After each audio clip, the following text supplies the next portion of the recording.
Damon Lucif POV. Hindi ko maiwasang mapatitig sa haliparot na babae habang abala ito sa pagluluto gamit ang mga kahoy na nakuha namin sa gubat. For the first time ay ngayon lamang ako nagkaroon ng idea sa ganitong pamamaraan. Sadyang hindi rin ako makapaniwala ng social climber at mga gamit na kagaya niya ay marunong pala sa ganitong gawain. Well, maybe she really grew up so poor kaya naman nagbebenta ng aliw para makaraos sa kahirapan at kainis lang. Aaminin ko na pamanghan niya ako ngayon for using the firewoods perfectly. Habang nakatitig sa kanya, inaamin kong maganda siya. Simpleng ganda, ngunit nakakaakit. Effortless beauty even with her tattered and torn shirt. Even without anything on her face. Hindi kagaya ng maraming kilala ko na nakakabighani lang dahil sa mga kolorete sa muka. At aaminin ko rin na muntikan na ako matukso kanina na patulan siya. Especially when I heard her soft moan. Ramdam kong nagustuhan niyang pagpapaligayang ginawa ko and it's really my plan na bitinin siya. Punishment sa bunganga niyang walang preno. Sinungaling ako kung sasabihin kong hindi ako nag-init kanina. Sadyang pinapaalalahanan ko lang ang sariling madumi siyang babae. Napagsawaan ni Dad at ng ibang maedad na mga lalaki upang makontrol kong aking pagnanasa. Hindi ko pwedeng kalimutan ang pinakadahilan kung bakit ko siya pinadukot. At yun ay ang pahirapan siya at gantihan. Hindi ako pwedeng magpadala sa tukso at sa makamundong pagnanasa. Kung hindi, masisira lahat ng plano kong paghihiganti at pagbawi sa bilyones na perang nakuha niya. Lihim kong tinapik ang sarili upang manumbalik sa konsentrasyon. Hindi ko na malayo na kanina pa pala ako nakatitig sa kanya. Shit, what's wrong with me? Saway ko sa sarili, mabuti na lang at abala siya. Kung hindi baka nahuli na ako at binigyan pa ito ng mali siya. Come on, Damon, she's your dad's dirty mistress. Hindi mo siya matitipuhan. Never. She's not your type. Maybe you're just confused dahil wala kang ibang babaeng nakikita at nakakasama. Paalala kong muli sa sarili. Lihim ako napabuntong hininga, acted like I wasn't distracted by her. Matatagalan pa ba yan? Basag ko sa katahimikan. Hindi na rin kasi ito kumikibo. Mga 5 minuto pa, tuwid na sagot niya without giving any glimpse at me. Shit, ano ba pakialam ko? Kailan pa ako nagkaroon ng pake kung tumingin man siya sa akin o hindi? This is crazy. I'm hungry. Inis na usal ko kahit ang totoo'y kaya ko pa naman tiisin ang gutom. Gusto ko lang talaga siyang madaliin at makitang nahihirapan. Kung ayaw mong kumain ng hilaw, kailangan mo maghintay, mister. Simpleng sagot niya ngunit may pagkapiloso po. Dati-rati nag-aalburuto agad ako sa mga ganitong tono ng pananalita niya. Ngunit ngayon hindi ko mawari kung bakit kontrolado kong init ng ulo ko. And one more thing, this woman keeps on calling me mister. Ilang beses ko na bang naririnig that you're calling me mister? Let me remind you, my name is Damon Lucif Helgon. Okay, Mr. Helgon. Agad na sambit niya. Hindi man lang ako pinatapos for introducing myself. What a disrespectful slut. Fine, that's the proper way of calling your master. And you are the dirty slut, Amelia Buentarde. But still I prefer to call you slut alone. Sarkastikong saad ko. Kunot-no itong tumingin sa akin. Her face looked so confused. Hindi po Amelia Buentarde ang pangalan ko, Mr. Helgon. Ako po si Amanda Simpaco. Seryosong sagot nito. Ako naman ngayon na nagtaka, ngunit bigla ko ring naalala na gumagawa lang ng kwento at nagpapanggap ang babaeng ito na ibang tao para makatakas sa mga atraso niya. Umiling ako't pagak na natawa. Even if you're using hundreds of names, still that face of yours can't fool me. Bakit nga ba hindi ka na lang nagpalit ng muka? Baka hindi pa kita nakilala. Peloso pong sagot ko.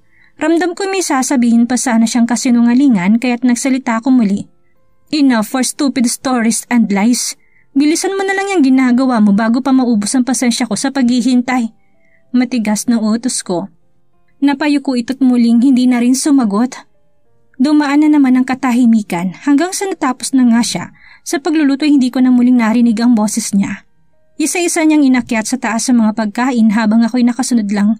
Hawak-hawak ang kadenang tali niya. Sinisigurado kong hindi siya makakagawa ng isang bagay na ikakakulo ng dugo ko. Nang maihanda niya lahat sa mesa ay umupo na rin ako. Dahil sa naramdamang gutom ay agad kong sinunggaban ang pagkain. Siya naman ay nakatayo lang at naghihintay kung kailan ako matatapos. Alam na alam niya nang gagawin, marahil nasanay na rin siya. Tanggap na niya ang pagiging isang alipin. Nang matapos ako at mabusog ay hinayaan ko na lang din siyang kumain sa mga tira-tira ko. She's even lucky anyway. It's better than an empty stomach. 5 minutes. Pagbalik ko dapat lahat malinis na. Matigas na tugon ko bago tumayo at umalis. Nagpahinga na muna ako bago nagtungo sa kwarto para maligo. At natapos na nga niya ang lahat ng gawain sa kusina pagkabalik ko. Napakabilis din talaga niyang kumilos. Kaya naman pinalipat ko siya sa sala para doon na naman maglinis. Ito ang araw-araw niyang routine. Hindi siya pwedeng umupo at magpahinga hanggat hindi natatapos sa mga gawaing bahay at sa pagsisilbi sa akin. Tahimik lang siyang nagwawalis habang nakahiga ako sa malapad na couch. She's done a lot ngunit hindi man lang nababaka sa itsura niya ang pagod. At dahil gusto ko siyang makitang nahihirapan, kinuha ko sigarilyo at sinindihan ito. While she's busy cleaning, humarap ako sa kanya tulang sabi-sabing binuguhan siya ng usok. Shit! Impit nito na may kasamang pag-ubo at dahil ramdam kong pag-iinarte niya, I did it again and again and again. She keeps on coughing habang walang humpay sa pagpaypay ng mga usok na nasa bandang mukha niya para mawala. She's afraid of suffocating. I love. Napakasarap niya pagtripan. Mawalang galang na po Mr. Helgon. Kung ayaw mo mawala ng isang alila, itigil niyo na po to. Pakiusap niya in her teary eyes. I fakingly smiled. Oh really? You didn't smoke? Sa pagkakatanda ko, I have a lot of pictures with you holding a cigarette like holding a fucking dick. Ani ko, in a very sarcastic tone, and it's true. Hindi lang yosi ko hindi bote ng alak and even prohibited drugs. And now, here she goes again, denying and pretending like a holy woman. Umiling siya, kita kong pagkuyom ng kamao niya while holding her breath. Akala ko muli siya magsasalita but suddenly she became silent. Hindi pa rin ako tumigil sa pang-aasar sa kanya but she didn't mind me at all. She keeps on cleaning like I wasn't here. Pinapakita niya ngayon na hindi siya distracted kahit sa pagkakalat ko ng cigarette butts sa sahig. Buisit, tila ba ako pa ngayon ang nababad trip sa pambabaliwala niya. Kaya nang biglang gumanang kalikutan ng utak ko. Once you're done in here, kwarto ko naman ang linisin mo. Ani ko na halatang kinagulat niya. Expected ko na yung magiging reaction niya. Cause ever since she's here, ngayon ko palang papalinisan sa kanyang kwarto ko. Ayaw na ayaw ko may magalaw sa mga gamit ko. I'm sensitive about it. But now, I am willingly inviting her to come inside. And allowing her in order to clean is not really the main reason. Napahinto siya sa ginagawa at nilingon ako in a very nervous look. Maloko akong umisi at tumayo. Mamaya mo na yan tapusin, may mahalagang bagay akong ipapalinis sa'yo. Using your dirty tongue. Ani ko tinilang kada ng tali niya para makasunod agad sa akin. Hindi ko pa man muling nakikita ang reaksyon niya. I really felt her nervous all over her body. Amanda's POV. What? Are you just gonna stand in there? Ramdam kong inis sa tono ng pananalita ng hinayupak na to. Nang hindi ko pa rin magawang pumasok sa kwarto niya at nanatili lang sa may pintuan. Sino ba naman ang hindi magdadalawang isip sa sinabi niya? Hindi naman ako ganun kabobo para hindi maintindihan ang kalaswaang pinapahiwatig nun. Akala ko hindi na mauulit ang kababuyang ginawa niya, ngunit eto't umaandar na naman ang kamanya-kanya. Kailan ba titinong walang kwentang utak na lalaking ito na puro kababuyan at pang-aalpusta lang ang alam? At hindi pa man ako nakakasagot, ay hinila nito ng malakas ang kadena, dahilan para mapasubsob ako sa sahig. Ah! Napasigaw ako sa pagtama ng katawan ko sa sahig. Kung hindi lang ito gawa sa kahoy, baka nabalian ako ng wala sa oras. Ganyan ang napapala mo dyan sa katigasan ng ulo mo. Galit na sambit nito. Shit, kailan kayo matututo sa pakipagkapwa-tao ang lalaking ito? Napakawalang puso niya. Literal na anak siya ni Judas. Dahan-dahan akong tumayo, paika-ika pa. Hindi man lang ako nito nagawang tulungan. Napasulyap ako sa gawin niya at seryoso lang ito nakatitig sa akin habang nakaupo sa kama. Iniwas kong aking mga mata't pilit inaayos ang sarili kahit ramdam ko pang pananakit nito. Alam kong wala nang makakapigil sa binabalak niyang kababuyan. Ngunit kailangan ko subukang kumbinsihin siya. Bahala na. Malinis naman ang kwarto mo, Mr. Helgon. Come on, slut. Stop pretending. Alam kong alam mong gusto kong mangyari. Sarkastikong sambit nito. Pinutol agad ang sasabihin ko, halatang wala na siyang interes na makinig. Naguunahan sa pagdagundong ang dibdib ko. Nakagat kong ibabang labi dahil sa kabat-takot. Pinipigilan ang nagbabadyang luha. Alam ko naging marupok ako sa nangyari sa gubat kanina at dahil doon, mukhang inaakala pa nito na kalad ka rin talaga akong babae. Ang sabi niya, may ipapalinis siyang gamit ang aking dila. Isa lang ang ibig sabihin nun, papadilaan niya sa akin yung ano niya. Pasensya na po Mr. Helgon, hindi ko po makakayang pinapagawa mo. Pagtatapat ko sa garalgal na boses. Nagsimula na magpataka ng mga luha ko. Hindi ko na ito kayang pigilan pa, ngunit bago ito sumagot, pagakpa itong natawa na halatang nang-iinsulto lang. Alin ang hindi mo kaya? Napakadami mo talagang drama. You're always like that naman. Kagaya na lang kanina sa gubat, pinipigilan mo rin naman ako sa una ngunit sarap na sarap ka rin sa bandang huli. Anitong sarkastik at maloko nakangisi. Ramdam kong pamumula ng aking pisngi. Paano ako magdadenay gayong totoo naman ito? Kung bakit ba naman kasi gustong gusto yun ng katawan ko at basta na lamang ako nagpaubaya. Hindi ko tuloy nagawang tumutol at pigilan pa siya. Tsaka ungol ka rin kagaya ng mga ungol mo kanina. Ngayon nanunukso ng tono ng boses nito. Hindi ako nakasagot bagkus sumuko na lang ako. Hindi ko na alam ang sasabihin ko. Hindi na ako makakalusot sa isang kagaya niyang demonyo. Tumayo siya mula sa pagkakaupot nilapitan ako. Hubaran mo ko. Mariing utos nito na ikinapanindig ng balahibo ko. Umiling ako. Bahagya akong napaatras para iiwas ang sarili ko sa kanya. Faster! Bulyaw pa nito nang hindi pa rin ako kumikilos. Hindi ko kaya. Parang awa mo na. Itigil mo na tong kababuyan mo. Pagkontra ko pa rin sabay punas sa mukhang basang-basa na ng mga luha. Sa kakaiwas ko sa kanya ay napaupo ako sa isang sulok at nayakap ang aking mga tuhod. Alam mo namang walang silbi sa akin ang pagtutol mo dahil ang isang alilang kagaya mo'y nararapat sundin ang lahat ng kagustuhan at utos ko. I am the law. You must be obeyed. Baritonong sambit nito, tama siya. Dahil magmula nang pinadukot niya ako itila ba hindi ako pagmamayari ang buhay ko, mas lalo na ito naging walang kwenta. Para akong isang puppet na sunod-sunuran sa lahat ng gusto niya. But since ang dami mong drama at kaartehan, sige, magiging mabuti ako sa iyo ngayon. Anito ngunit hindi ako kumbinsido. Sa ilang linggo naming magkasama, alam ko na takbo ng utak nito. At kahit kailan hindi yun naging mabuti. Maglalaro kami ngayon ng alaga ko at papanoorin mo kami. At tamang iniisip ko, sadyang napakalakas talaga ng trip ng hinayupak. Pero mas kaya ko pang sikmurain ang panoorin siya kaysa sa ako mismong gagawa nun sa kanya. Kaya kahit papaano'y kumalmang pagwawala ng dibdib ko. Gusto kong panoorin mo ko hanggang marating ko suktulan. At bawal kang pumikit kapag ginawa mo yun. Itatali kita sa punong kahoy sa gubat at doon kita patutulugin buong magdamag. Maring banta nito. Huminga ako ng malalim. Alam kong seseryosohin niya yon. Hindi ko kayo matulog sa gubat ng matalahib. Bukod sa takot ako sa madilim, takot din ako sa ahas at sa ibang mapanganib na hayop. Marahan ako tumango senyalis ng pagpayag. Hinila nitong kadena palapit sa kama niya. Sit! Pinaupo ako nito sa sahig at maya-maya pa'y siya ng kusang naghubad ng kanyang suot na pang-ibaba sa aking harapan. Nakaupo lang siya sa kama sa mismong harapan ng aking muka. Tumambad sa akin ang sinasabi niyang pinagkakaguluhan ng mga kababaihan, pero wag niya akong isali doon. Pero shit, eto na naman ang hindi maipaliwanag na damdamin. Hindi ko malaman kung bakit nagsimula akong makaramdam ng init sa katawan. Napatingin ako saglit sa mukha niya at nagtama ang aming mga mata. Kita ko kung gaano ito kahayok ngayon. Mga matang puno ng pagnanasa.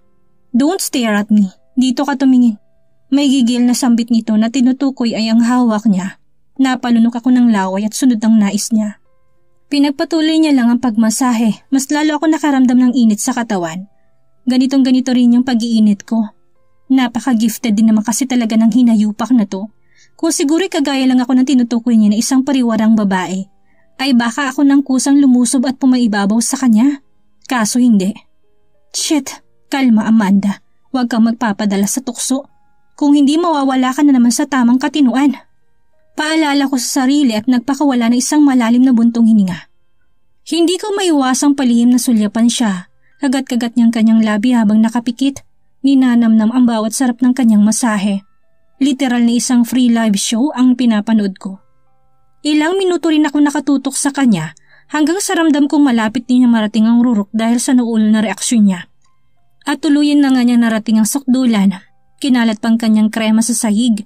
Buti na lang hindi na sa aking mukha dahil nasusuka ko sa tuwing naalala kong ginawa niyang kababuyan noon. Mababakas ang pagkahingal sa kanyang mukha. Salamat naman natatapos na rin. Bulong ko sa sarili. Tumayo ko't kinuha ang basahan. Bala kong linisan ang ginawa niyang kadugyutan, ngunit bigla ito nagsalita. What are you doing? Kunot noong tanong niya. Lilinisan ko na yung kinalat mo, Mr. Helgon. Tuwid na sagot ko, ngunit muli itong umisin na nakakaloko. Who told you na lilinisan mo yan using that rag? Sa isang pangungusap pa lang niya ay muling sumibol ang kaba sa dibdib ko. Gusto kong magmura nang makuha ang ibig niya sabihin. Napahinto ko at seryoso siyang tiningnan. Hinihiling ng isip ko na sana maling inaiisip ko. You're going to clean that using your dirty tongue. Nabitawan kong basahan sa pagkagulat. Shit, tamang hinala ko. Talagang sukdulan ng kababuyan na lalaking ito. Kung pagkain lang sana ito kahit na basurahan niya pa itapon matitiis ko pang pakainin. Pero ang dilaan ng Diyos ko anong kalokohan to. Isang baliw at adik sa pakipagtalik lang ang gagawa nun at hindi ako yun. Never. Mamatay man ako ngayon hindi ko gagawin yun. Nakatayo pa rin ako at hindi nagpatinag. Hindi ko kayang gawin ang kababuyang inuutos niya kaya ngayon ihahanda ko na lang sarili sa ibang kaparusahang kanyang ipapataw. I'm waiting, dirty slut. Sabit niya nang hindi pa rin ako sumasagot. Tila ba malapit na naman siyang maubusan ng pasensya. Umiling ako at buong loob na nasalita. Itali mo na lang ako sa gubat, Mr. Helgon. Handa na ako matulog doon. Pero sana walang mangyaring masama sa akin dahil kapag meron, ilang araw ka hindi makakakain dahil hindi ka naman marunong magluto. Lalo nang gumamit ng panggatong. Mahabang salaysay ko, buti na lang at may naisip agad akong paraan na pwedeng ipanlaban sa pang-aalipusta niya. Masyado pa naman siyang tamad at walang kaalam-alam na diskarte para makasurvive sa hirap kaya alam ko napakalaki pa ng pakinabang ko sa kanya. Kita kong pag-ikting ng kanyang pangat ang pagkuyom niya ng kamao. Gigil na gigil ng hinayupak. Ang lakas ng loob mong pagsalitaan ako ng ganyan. Sino tinatakot mo? I can live and survive alone. Singal niya, ngunit nanatili na akong kalmado. Sa ilang linggong pagsasama namin, alam ko hindi niya kaya. Wala siyang kahit anong alam sa gawaing bahay. Okay, so ano pang ginagawa natin dito? Handa na ako matulog sa gubat. Tuwid na turan ko, ngunit mas lalong nagdilim ang anyo niya at bigla na lamang nitong binato ang isang upuang kahoy sa pintuan. Napakalakas ng pagkakabato niya dahilan para masira to. Shit! Asik pa niya't napasabunot sa kanyang buhok. At kahit hindi ko napaghandaan susunod niyang ginawa, mabilis niya ako nilapitan at tinawakan na malakas ang buhok ko. You piece of shit! Wag na wag mo akong kinokontrol at dinidiktahan sa gusto kong gawin. Hindi mo pa ako lubusang kilala. Hindi mo pa alam ang kaya kong gawin. Singal niya. Napahawak ako sa kamay niya dahil sa labis na naramdamang sakit. Well, binabawi ko na pala sinabi ko kanina. I can never be good to you. Never will be. At basta na lamang nitong ningod-ngod ang aking mukha sa sahig kung saan nagkalat ang nilabas niya kanina. Ginawa nitong basahan ng aking mukha. Ramdam kong mamasamasang likidong nakapahid dito. Mahina ako umiyak habang pumipikit at tinitikom ang bibig. Now you tasted it, slut? Aniya bago ko iniwan na halos mapasubsob na sa sahig. Clean it now, you loser. Pahabol pa niya bago lumabas at sinarado ng malakas ang pintuan. Makakaya ko pa ba? Dahil ngayon parang gusto ko na sumuko. Mabilis lumipas sa mga araw. Hindi ko alam kung paano ko kinaya sa mga panahong sukong-suko na ako sa kababuyan at kawalang hiyaan ng hinayupak na lalaki. Iniisip ko na lang na hanggat humihinga pa ako at may buhay. May darating pang bukas para sa bagong pag-asa. Malalim na ang gabi, ngunit ayaw pa rin akong dalawin ng antok. Hindi mawaglit sa isipan kong nabanggit niya noong isang araw na malapit na raw pumarito ang bangka. Napakaraming katanungan nang pumapasok sa aking isipan. Kung aalis na ba siya, anong gagawin niya sa akin? Isasama niya ba ako iiwanan na lang ditong sa isla mag-isa? Nakahiga lang ako at nagmumuni-muni na makarinig ng mga yabag. Malamang napatungo ditong demonyo. Sino pa nga ba'y dalawa lang kami naman ang naririto? Mukhang may balak na namang manggulo o hindi kayo man-trip. Kaya naisipan kong pumikit na lang at magkunwaring natutulog. Wake up, magpakulo ka ng tubig at itimpla mo ako ng gatas. Mariyong utos niya na mabuksan ng pinto.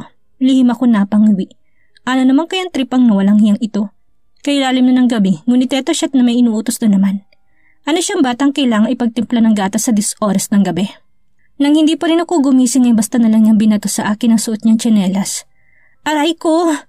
Hindi ko mapigil ang impit ng matama ng aking muka. Buisit, kailangan pa talagang batuhin ka para magising. Bilisan mo na diyang lampa ka. Galit na agad nitong tono. Nang boses niya ngayon, mabilis akong tumit walang salitang tinungong kusina. Hindi ko man lang siya tinapunan ng tingin dahil sa inis ko. Hindi ako nito nilagyan ng kadena ngayon ngunit seryosong nakabang naman siya sa akin na parabang isang maling kilos ko lang ay lalagutan niya ako ng hininga.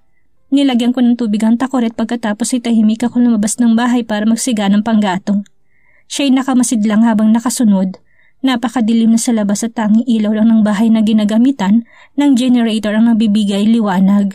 Saan lupalop kaya kami ng Pilipinas at bakit pati kuryente hindi man lang nakaabot dito? Matagal pa ba yan? Basag ni Lucifer sa katahimikan. Kakasalang ko pa nga lang ng takore tapos eto siya't atat na. Sumulyap ako sa gawin niya at pansin kong parang nilalamig siya dahil bahagya niyang niyakap ang sarili. Sa bagay napakalamig din kasi talaga ng hangin dito sa labas. Buti nga siya nakasuot pa ng matinong damit, samantalang ako nagtitiis sa sira at gutay-gutay. Baka ilang minuto pa. Tipid na sagot ko't iniwas agad ang tingin sa kanya. Buisit, can you just make it faster? Pagmamaktol na utos pa niya na halatang iritable na. Diyos mio, kung makapagdemand talaga. Buti sana kung marunong akong bumuga ng apoy para mabilis lang to. Hindi ako kumibo. Dinamihan ko na lang panggatong. Akala ko maninermon pa siya. Ngunit napansin kong pagtahimik niya kaya muling napatingin sa gawin niya. Gayon na lamang ang pagkagulat ko na makita nakahandusan na ito sa buhangin. Sa labis na pagkataranta, ay agad ako napatakbo para tulungan siya. Mr. Helgon, ayos ka lang ba? Kinakabahang ani ko, sabay yugyug sa kanyang balikat ngunit wala itong sagot. Pansin kong panginginig ng kanyang katawan na para bang nagdideliryo ito. Dinampi ko ang aking palad sa kanyang noot saka ko lang napagtantong napakainit niya pala. Mister, ang taas ng lagnat mo! Natatarantang usal ko at pilit siyang inalalayan para makatayo. Mahinang ungol lang ang sagot niya sa tangkad at laki ng kanyang katawan. Hindi ko alam kung paano ko siya nagawang pahakbangin papasok sa loob. Hinang-hinang katawan niya kaya nilalayan ko siyang mahiga sa couch. Nakapikit lang siya habang nanginginig na yakap-yakap ang kanyang sarili. Kaya lang pala nagpapatimpla ng gatas dahil may sakit. At imbis na matuwa dahil kinakarama ng hinayupak, hindi ko alam kung bakit gusto ko pa siyang tulungan ngayon. Bumalik ako sa labas at minadali ang pagpapakalo ng tubig. Nagtimpla ako ng gatas at pagkatapos naglagay ng maligamgam na tubig sa isang maliit na palanggana at nilagyan ito ng bimpo. Tinungo ko na kahigang hinayupak na hanggang ngayon ay nakapikit pa rin at nagdedeliryo. Pinunasan ko kaagad ang noon niya ng bimpo, pababa sa kanyang muka, leeg at mga braso. Hindi ko na ginalaw ang ibang parte ng katawan niya, masyado pa naman siyang maarte. Kung kasing sama lang sigurong budhi ko ng demonyong ito, hihilingin ko na sana'y matuluyan na siya. Kaso hindi ko magawa dahil pinalaki ako ni Tiang Marta na mabuting tao. Alam kong malabong makapagiganti ako sa lahat ng mga ginawa niyang kawalanghiyaan at kahayupan sa akin ngunit naniniwala ako sa karma. Na kung hindi pa man ngayon, darating din sa kanyang balang araw. What are you doing? It's so cold. Napamura siya sa pagdampi ng bimpo. Sa taas ba naman ang lagnat niya talagang lalamigin siya. Mr. Helgon, kailangan mo ng cold compress para bumaba ang lagnat mo. May hinahong sagot ko. Who told you to do that? Inutusan ba kita? Sarkastikong tanong pa niya na nakakagigil ng laman. Napatigil ako at hindi nakasagot. Siya na nga itong tinutulungan siya patong galit. Ang inutos kong atupagin mo. Where's my milk, you idiot? Asik pa niya. Diyos mio, sadyang pinaglihi talaga sa sama ng budhi ang lalaking ito na ubod na sungit at pagka-arugante. Dali-dali akong tumayo at kinuha ang tinimplang gatas. Ininom niya naman ito nang walang sinasabi. Butit hindi nagre-reklamo sa timpla. At nang matapos ay muli siyang humiga at pumikit. May iutos pa po ba kayo, Mr. Helgon? Tuwid na tanong ko. May sinabi pa ba ako? Anyway, wag mong tatangkaing tumakas. Baka mas lalong hindi mo magugustuhan ang gagawin ko. Ani ang nagbabanta na naman. Napalunok ako ng laway habang nagliligpit. Kahit hindi niya ipaalala, alam ko naman kung gaano siya kasama. Lumabas akong muli para patayin ang apoy sa panggatong. Napatingin ako sa madilim na kapaligiran. Kung tutuusin may pagkakataon na ako makatakas at makatago hanggang sa may dumating na bangkang pwede kong mahingan ng tulong. Ngunit para bang may pumipigil sa akin na wag ituloy ang binabala ko dahil tsak na mapapahamak lang ako lalo. Bukod sa tototohanin ng hinayupak ang banta niya, hindi rin ligtas sa labas lalo na sa gubat. At baka mamatay rin ako sa gutom. Kaya mas pinili ko na lang bumalik sa loob, naganap ako ng mga gamot sa cabinet. Buti na lang at maraming stocks ang magaling na lalaki. Kumuha ako ng paracetamol at tubig. Mr. Helgon, uminom ka po muna ng gamot. May hinahong wika ako habang inaabot sa kanya mga ito. Irritable siyang nagmulat ng mata. Buti na lang minsan napapakinabangan din yung bobong utak mo. Napaismid na tura niya, kinuha ang gamot at tubig at ininom ito. Tapos muli siyang pumikit ng hindi man na nagpapasalamat. Ano pa nga bang aasahan ko sa isang lalaking walang asal na kagaya niya? Napaupo na lang ako sa gilid ng couch na kinahigaan niya. Why you keep on pretending and showing na mabuti ka? Pagalit na tanong niya kahit nakapikit ng kanyang mga mata. Nagtataka na patingin ako sa mukha niya. Akala ko kasi matutulog na siya. Hindi mo gets, ang bobo mo nga talaga. Segundo pa niya na kinangiwi ko. Nagpang-abot ang aking mga kilay, pilit inuunawang ibig niya sabihin nang nauna niyang tanong. I said, bakit ka pa nagpapanggap na mabuting babae? You see, I'm weak. You have all the chances na tumakas but instead you're helping me slut. Baritono na ngayon ang tono ng pananalita niya. Mabutit siya na rin ang kusang nagpaliwanag. Pinahirapan pa ako ng pa-English niya. Huminga ako ng malalim bago sumagot. Dahil mabuti naman talaga akong tao at hindi kagaya mo. Saka, makakatakas pa ba ako sa'yo? Hindi ba't pinagbantaan mo ko? Isa pa, wala namang ibang tao nandito sa isla na pwedeng tumulong sa akin. Matapat na sagot ko. Rinig ko mahinang tawa niya, isang sarkastikong tawa. First, never naging mabuti sa paningin kong kabit na kagaya mong naninira ng pamilya. But good to know that you're really afraid of me. And you should. Dahil lahat ng sinabi ko, ginagawa ko. Prangkang pahayag naman niya. Hindi na ako muling nagsalita. Makikipagtalo pa ba ako sa isang kagaya niya na lagi namang tama sa tingin sa sarili? And one more thing, nalilinawin ko sa'yo. Sa susunod na araw na darating ang bangka dito, you're gonna stay here. I have a lot of things na asikasuhin pagbalik ko ng Maynila. Kaya hindi ko alam kung kailan ako makakabalik dito. Salaysay niya na ikinapanlumo ko. Nasagot ng bumabagabag na tanong sa isipan ko. Iiwan niya nga ako rito mag-isa. You should be happy instead cause you're gonna live here alone at peace hanggat wala ako. Napakarami mo pang stocks ng pagkain. Napakaswerte man akong tutuusin. Dagdag niya pa. Medyo napanatag ako sa huling sinabi niya. Tama siya, mamumuhay ako ng payapa rito hanggat wala siya. Makakakain na rin ako ng maayos. Yung pagkain hindi tira-tira niya. Malinis na hindi tinatapon sa sahig kapag sinusumpong siya ng kademonyuhan.